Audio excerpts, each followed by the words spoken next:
سے کہنا سوز در عالم سے اب جل رہا ہے سینہ کہنا کہ بڑھ رہی ہے اب دل کی اضطرابی قدموں سے دور ہوں میں قسمت کی ہے خرابی کہنا کہ دل میں میرے ارماں بھرے ہوئے ہیں کہنا کہ حسرتوں کے نشتر جڑے ہوئے ہیں ہے آرزو یہ دل کی میں بھی مدینے جاؤں ہے آرزو یہ دل کی میں بھی مدینے جاؤں سلطان دو جہاں کو داغے جگر دکھاؤں کاٹوں ہزار چکر طیبہ کی ہر گلی کے کاٹوں ہزار چکر طیبہ کی ہر گلی کے یوں ہی گزار دوں میں ایام زندگی کے پھولوں پہ جانی ساروں کاٹوں پہ دل کو واروں ذروں کو دوسرامی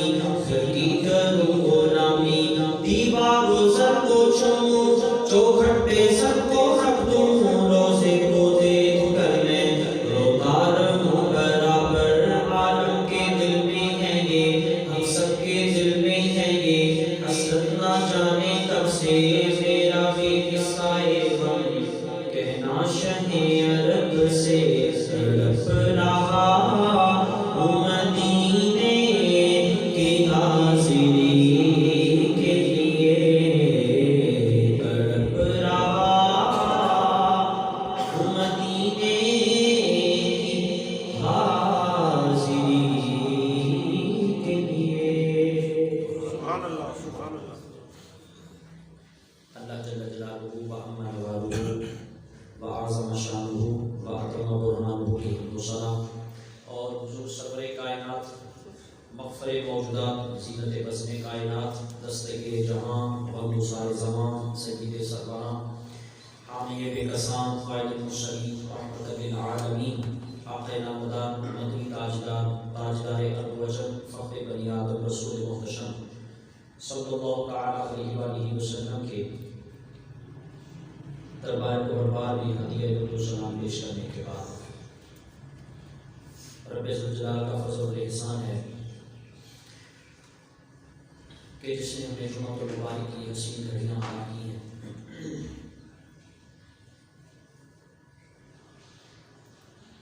اور زندگی کے شب و روز عطا کیے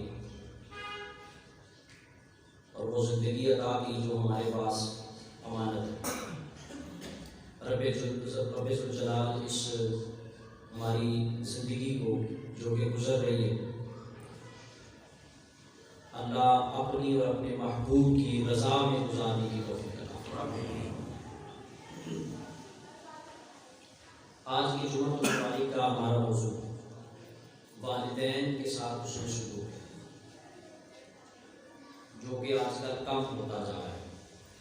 ان کا ادب ہے، ان کا احترام ہے، ان کے ساتھ حسن سلوک ہے، ان کے ساتھ گفتگو کرنے تک کا انداز ہے جو رب ذوالجلال نے قرآن مجید قرآن شریف میں بھی ارشاد فرمایا ہے۔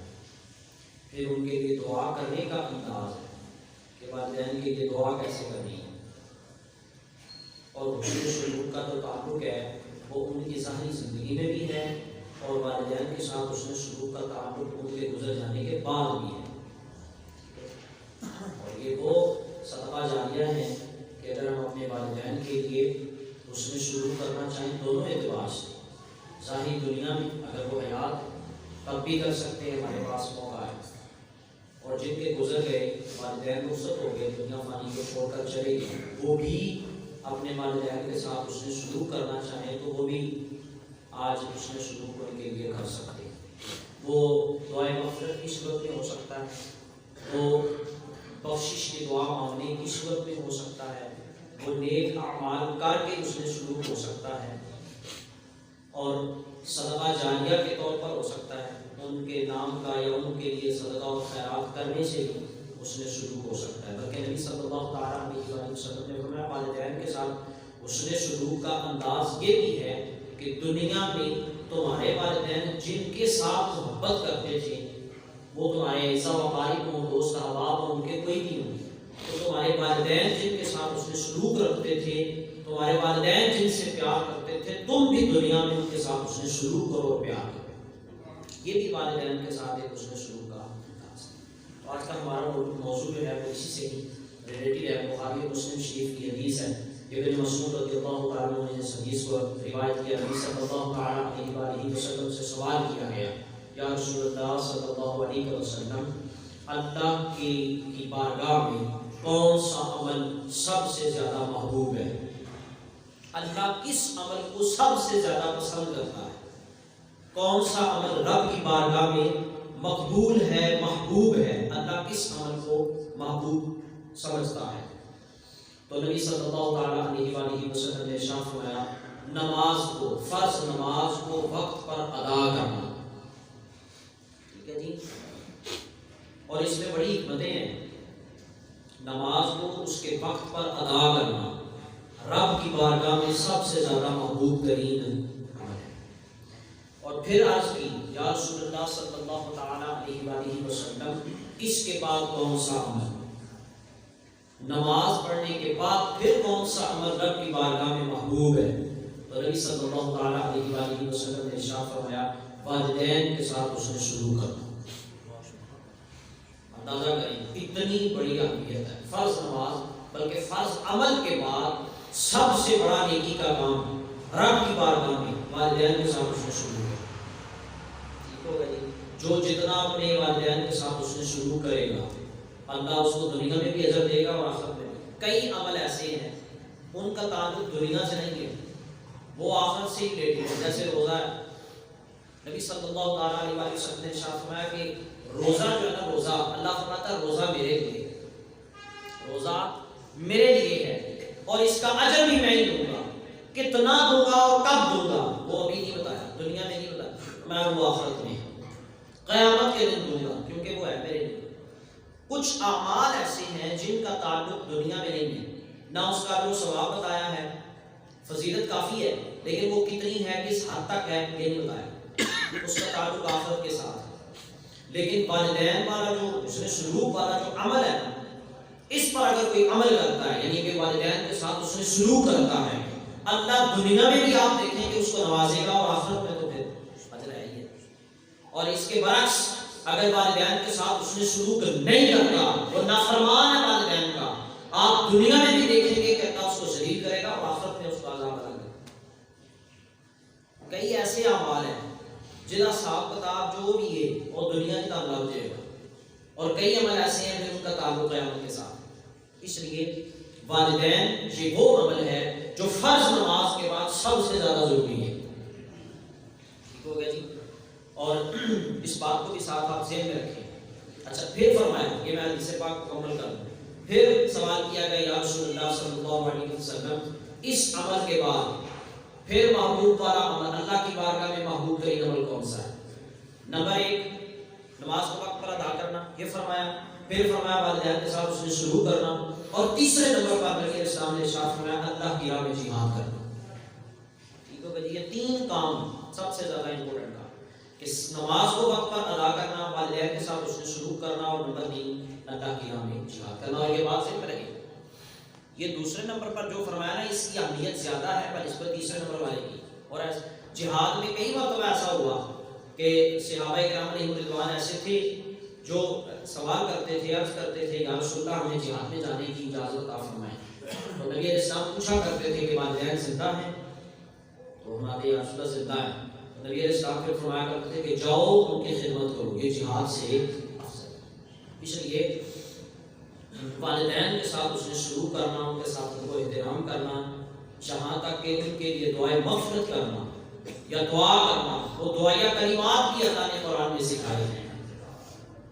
رب ارحمہما کما ربیانی صغیرا، اے اللہ میرے والدین دونوں پر اس طرح رحم فرما جس طرح بچپن میں انہوں نے میرے ساتھ رحم کیا. آپ جانتے ہیں والدین کی بچپن میں اپنی اولاد کے ساتھ شفقت محبت کتنی ہوتی ہے، وہ شفقت اور محبت کا انداز کیسا ہوتا ہے وہ بھی آپ جانتے ہیں. اللہ فرماتا ہے اس انداز سے اپنے والدین کے لیے دعا کرو. اور جو لفظ استعمال کیا گفتگو کا، فرمایا اف تک نہیں کہنا. محدثین لکھتے ہیں، مفسرین کہتے ہیں کہ اف سے نیچے بھی اگر کوئی لفظ ہوتا نا اللہ کو بھی فرما دیتا، لیکن اف سے نیچے کوئی لفظ ہی نہیں ہے. ہوتا ہے نا بڑھاپا خاص طور پر، اور اس میں قید بھی لگائی ہے۔ اللہ رب العزت نے یہ جو ارشاد فرمایا سورہ بنی اسرائیل پارہ نمبر 15 میں، وَقَضَىٰ رَبُّكَ أَلَّا تَعْبُدُوا إِلَّا إِيَّاهُ وَبِالْوَالِدَيْنِ إِحْسَانًا، والدین کے ساتھ اس نے شروع کرنا ہے۔ اللہ کی عبادت کے بعد سب سے پہلا کام فرمایا والدین کے ساتھ اس نے شروع کیا، اور ساتھ ہی آگے فرمایا إِمَّا يَبْلُغَنَّ عِندَكَ الْكِبَرَ أَحَدُهُمَا أَوْ كِلَاهُمَا، وہ دونوں یا دونوں میں سے کوئی ایک بڑھاپے کو پہنچ جائے۔ اصل میں جو زیادہ معاملات ہوتے ہیں نا اس عمر میں کہ جو بڑھاپا ہوتا ہے اس میں اللہ فرماتا ہے کہ بڑھاپے کی عمر ہی ایسی ہوتی ہے، بزرگی زیادہ ہو جائے نا تو پھر عمر ہی ایسی ہوتی ہے کہ بات بات پہ ٹوکنا کہنا گفتگو انداز معاملات یہ ساری چیزیں ہوتی ہیں۔ ایسی سچویشن میں جوان بندہ ہو تو اس کو غصہ آ جاتا ہے، وہ کہتا ہے یار کہ میں پھنس گیا، اور پھر بڑے تنزیہ جڑے ہوتے ہیں، بڑے معاملات ہیں، والدین کے ساتھ خدمت کا جو تعلق ہوتا ہے جو معاملہ ہوتا ہے اس میں بھی پھر بندہ کہتا ہے کہ یار، تو ایک وقت آتا ہے کہ وہ اس حوالے سے اس کی بات ہو جاتی ہے۔ اب ایسی سچویشن میں وہ لفظ استعمال کرے نا کہ اگر اف، تو اللہ فرماتا ہے وہ بھی نہیں جائز، والدین کے لیے اف تک بھی نہیں کہنا، پر چپ کر کے لگے رہنا، جو بھی اجر و ثواب ہوگا اللہ تمہیں دے گا۔ لیکن یہاں حالات معاشرے کے عجیب سے عجیب تر ہوتے جا رہے ہیں، اور آپ کے سامنے یہ حالات معاملات، والدین کی عزت، والدین کا احترام، والدین کا ادب، ان کے ساتھ اس نے سلوک کس حد تک ہے۔ اور میں ایک چیز عرض کر دوں، والدین کے ساتھ جو اس نے سلوک کا معاملہ ہے، گفتگو کا انداز ہے، ادب احترام ہے، وہ دراصل والدین نے خود ہی سکھانا ہے۔ ٹھیک ہو گیا جی؟ والدین کے ساتھ اس نے سلوک کا معاملہ در حقیقت سکھانا والدین نے خود تھا، جبکہ انہوں نے تو سکھایا ہی نہیں۔ بس پھر جب تم سکھایا نہیں تو پھر امید بھی نہ رکھو، یا تو یہ چیز ہے، یا پھر دوسری چیز یہ ہے کہ آپ کے اپنے جب والدین تھے تو آپ کا رویہ کیسا تھا، آپ اپنے والدین کے ساتھ ان کو احترام کی سادہ کا کرتے تھے۔ اور تسی مثال سنی ہوئی پنجابی کی، وہ منڈے سے دو دن اپنے پیو چکیا تو وہ پانی میں پھینکنے میں، پانی کے اندر پھینکنے کے لیے جا رہے تھے، تو وہ ان کا جو والد ہے اس نے کہا کہ پتر اتنے نہیں اگے جا کے سٹو۔ میں کہا ابا جی کیوں؟ میں کہا میں اپنے پیو روک کے سٹیا سے۔ اب ان کو ہوش آئی کہ نہیں، میرے ہمارے باپ نے اپنے والد کو وہاں پھینکا، ہم آج اس کو پھینک رہے ہیں کہ کل ساڈی اولاد بھی سانوں، اس لیے یہ بھی چیزیں رکھیں۔ آپ کا اپنے والدین کے ساتھ رکھو احترام۔ اب رہی بات اگلی نیو جنریشن کی، اب جو اگلی نسل آنے والی ہے وہ اس چیز کو سوچیں کہ ساڈے ماں باپ کا ٹائم لگ گیا، ہم اپنے والدین کے ساتھ کیا کر رہے ہیں، ہمارا اپنے والدین کے ساتھ اس نے شروع کا انداز کیسا ہے۔ ٹھیک ہو گیا جی؟ تو والدین کو بھی یہ چاہیے، پہلی چیز وہی ہے کہ والدین کو یہ چاہیے کہ اپنی اولاد کو ادب و احترام سکھائیں۔ ادب و احترام پتہ کون سکھائے گا؟ دین سکھائے گا، دنیا ادب و احترام نہیں سکھاتی۔ ٹھیک ہے جی؟ سکول، کالج اور یونیورسٹی نہیں سکھاتی والدین کا ادب و احترام، والدین کا ادب و احترام دین سکھائے گا، قرآن سکھائے گا، نبی صلی اللہ تعالیٰ علیہ وسلم کے فرامین سکھائیں گے۔ ورنہ تو یورپ کی تعلیم تو پھر یہ کہتی ہے کہ بوڑھے ہو جائیں تو چھٹا ہو جا کے اولڈ ہاؤس میں، یہی ہے نا، ایسا ہی ہے۔ یا ان کے جو انداز ہیں، معاملات ہیں، ان کو کہیں جی آپ کی سوچ ہے پرانی، تسی ہو بوڑھے بندے، تو تہاڈا جڑا وقت سی وہ لنگ گیا، آپ کی سوچ، آپ کا جو ذہن کا سوچ کا زاویہ تھا، فہم کا ادراک تھا، یہ ساری چیزیں پرانی ہیں، آپ پرانے لوگ ہیں۔ یورپ تو یہ تعلیم دے گا، جبکہ اسلام یہ تعلیم نہیں دیتا۔ اس لیے اپنی اولادوں کو دنیا کی تعلیم کے ساتھ ساتھ دین کی تعلیم سے آراستہ کریں گے، اس لیے ضروری ہے تاکہ کسی کام کو جو تہاڈے واسطے کوئی پیچھے فاتحہ پڑھنا ہو، اور یہ اسی صورت میں ممکن ہوگا جب آپ نے ان کو دین سکھایا ہوگا، جب دین کی تعلیم سے آراستہ کیا ہوگا، ادروائز یہ ممکن نہیں ہے۔ ٹھیک ہو گیا جی؟ تو یہ آپ کی ویسے بھی ذمہ داری بنتی ہے۔ اور رہی بات اگلے معاملات کی نا، قیامت کے دن کی، تو اتنے تو ویسے ہی کچھ ہونی ہے، وہاں تو ویسے ہی پوچھ گچھ ہوگی۔ جب وہ 5 سوال، اب اس وقت تک کوئی بندہ اپنا قدم نہیں اٹھا سکے گا جب تک ان 5 سوالوں کے جواب نہیں دے گا قیامت کے دن۔ اور اس میں سے ایک سوال یہ بھی ہے کہ اولاد ہم نے دی تھی تو تم نے اس کی تربیت کیسے کی ہے، بتاؤ۔ ہم نے اپنی اولاد کو وہ اپنا انجینئر بنا دیا، ڈاکٹر بنا دیا، سارا کچھ ہم نے ان کو سکھا دیا، نہیں سکھایا تو دین نہیں سکھایا، نماز روزہ نہیں سکھایا، دعا نہیں سکھائی، غسل دینے کا طریقہ نہیں سکھایا. اب میں نے اتنے ہی تقریباً کو 3 باری فون آ چکے ہیں کہ ایسا فلانا بندہ کو غسل دینا ہے. یہ خود کیوں نہیں سیکھتے ہم؟ فلاں عورت فوت ہو گیا اس کو غسل دینا ہے، بڑھیاں کی کروا رہے ہو تسی؟ کیوں نہیں آپ سکھاتے اپنی بہن بیٹیوں کو، ماؤں کو کہ غسل دینے کا انداز کیسا ہے؟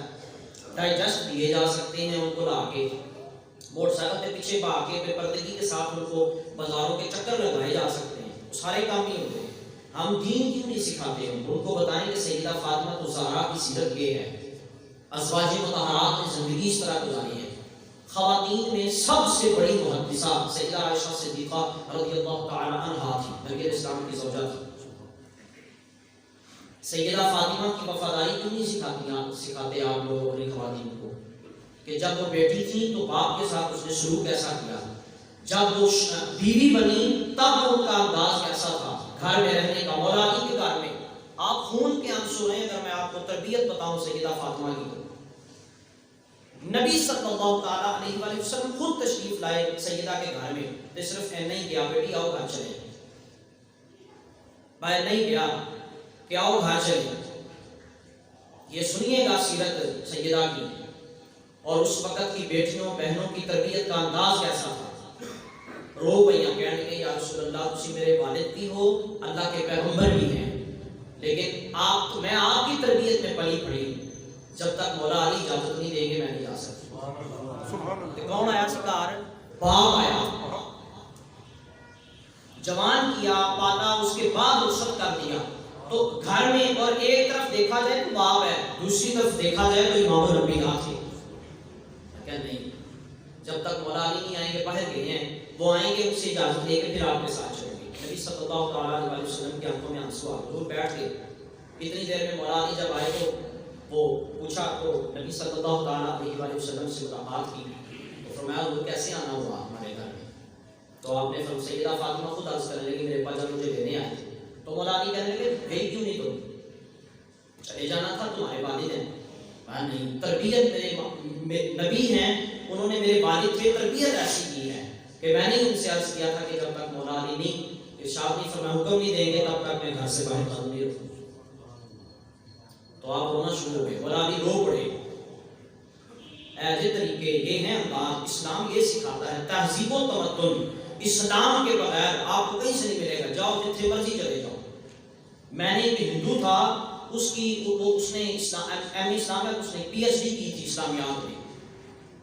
اس نے ریسرچ کی، چٹی داڑھی چٹی لیے تھے، انٹرویو میں اس کا سن رہا تھا. وہ ہندو مسلمان نہیں تھا. انہوں نے کہا میں نے پوری تاریخ پڑھی ہے اسلام کی، واحد وہ شخصیت ہے لیڈرشپ کے اعتبار سے کہ جس کی پیروی کی جا سکے، جس کی لیڈرشپ کو ہم اپنا سکیں، جس کو ہم آئیڈیل بنا سکیں، اور وہ واحد ہستی ہے جس نے اپنی ذات کے لیے کبھی کسی پر ہاتھ نہیں اٹھایا.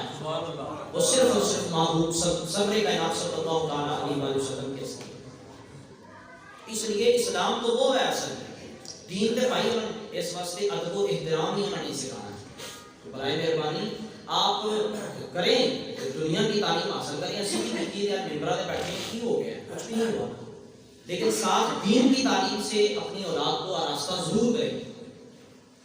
لوگوں کا شوق ختم ہوتا جا رہا ہے، لوگوں کی اس حوالے سے توجہ ختم ہوتی جا رہی ہے. قاری صاحب مغرب کے بعد پڑھاتے تھے بچوں کو، اتنی بڑمنڈاری رہ گئی. تو میں نے پوچھا کہ تسی پڑھاندے سو؟ چھٹتا پڑھاندے؟ کہتے میں بیٹھا ہوں کوئی آتا ہی نہیں، بچہ کوئی آتا ہی نہیں ہے. پہلے پڑھتے تھے 7 8 10 بچے ہو چکے تھے، لیکن اس کے بعد اب کیا ہے، والدین کی توجہ نہیں ہے. والدین کی توجہ نہیں ہے، وہ دین کی طرف ان کی توجہ نہیں ہے. ہاں اسکول کی تو الگ ہی جا رہے، اسکول نہیں کرتے ہوں گے، ماں کو سویرے اٹھا کے کالج نہیں بھیجتے ہوں گے، یونیورسٹی میں نہیں بھیجتے ہوں گے، وہ پوچھ گچھ نہیں کرتے ہوں گے. سارا کچھ ہی ہے، یہاں نہیں ہے.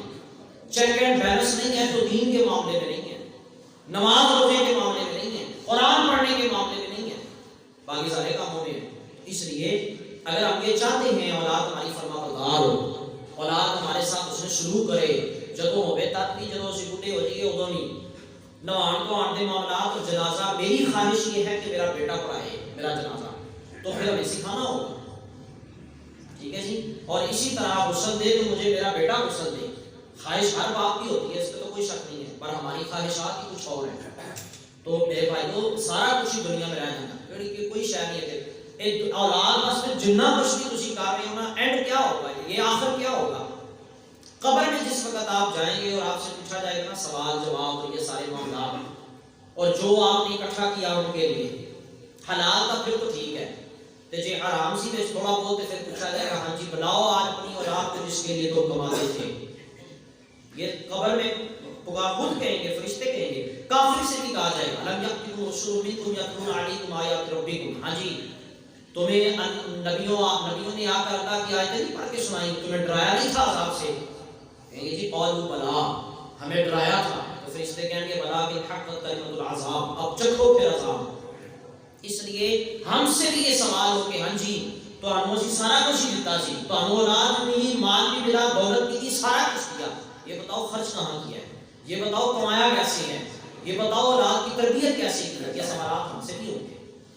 اس لیے ہم تھوڑا سا سوچیں غور کریں کہ ہم اپنی اولاد کو دین کی تعلیم سے کتنا راستہ کر رہے ہیں ہم ان کو ادب اور احترام کتنا سکھا رہے ہیں جب آپ سکھائیں گے ڈیفینیٹلی یہ بات ہے کہ پھر وہ اور میں ایک اور چیز بتا دوں جڑا بندہ دنیا کا پڑھا لکھا نا اس کے نخرے اس کی انداز اس کے معاملات ایسے ہوتے ہیں کہ والدین ڈرتے ہیں کہ یار بندہ کو کام ہی نہ کر دے ہمارا بچہ کوئی ایسا کام ہی نہ کر دے جس کی وجہ سے ہمیں شرمندگی دین والا مت کیا سوچتا ہے وہ کہتا نہیں میں کوئی اپنے والدین کا مقام اور منصب سمجھتے ہوئے میں یہ دیکھوں کہ میرے والدین مجھ سے کبھی ناراض نہ ہو جائے دنیا دار کا احساس جو ہے والدین کو ہے دین والے کا احساس دین والے کو ہے کہ نہیں یار میں کوئی ایسا کام نہ کرا جس کی وجہ سے میرے والدین میرے ناراض ہو جائیں وہ ہر وقت اسی چیز میں رہے گا کہ نہیں یار میں اپنے والدین کو خوش رکھوں یہ سکھانا ہے دین میں اس لیے آپ اپنی اولاد کو دین سے آراستہ کریں اور ایسی سچویشن میں ہی وہ آپ کا مقام سمجھیں موضوع یہی تھا والدین اور والدین جب تک نہیں سکھائیں گے اپنی اولاد کو اس وقت تک ان کو کیسے پتہ چلے گا گفتگو کیسے کرنی ہے انداز کیسا ہونا چاہیے حسن سلوک کیسے کرنا ہے یہ ساری چیزیں دین نے سکھائی تاکہ بعد میں دعا ہے ہم سب کو کی توفیق عطا فرمائے واخر دعوانا